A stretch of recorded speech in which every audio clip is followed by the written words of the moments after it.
मुंबई इथं राज्याचे महसूल मंत्री चंद्रशेखर बावनकुळे यांची भेट घेऊन मोहोळ मतदारसंघातील विविध विकास कामांबाबत निवेदन सादर करण्यात आलं।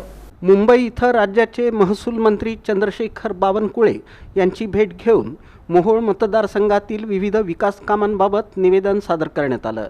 यावेळी माजी आमदार राजन पाटील, माजी आमदार प्रशांत परिचारक तसंच रणजित सिंह शिंदे उपस्थित होते। मतदारसंघातील प्रलंबित प्रश्न मार्गी लावण्यासाठी तसंच विविध विकास कामांना गती देण्यासाठी या बैठकीत सविस्तर चर्चा करण्यात आली।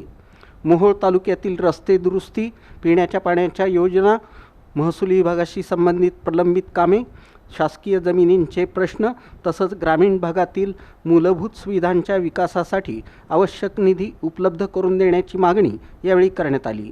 नागरिकांना भेडसावणाऱ्या अडचणी सोडवण्यासाठी शासनानं सकारात्मक भूमिका घ्यावी अशी अपेक्षाही शिष्टमंडळानं व्यक्त केली।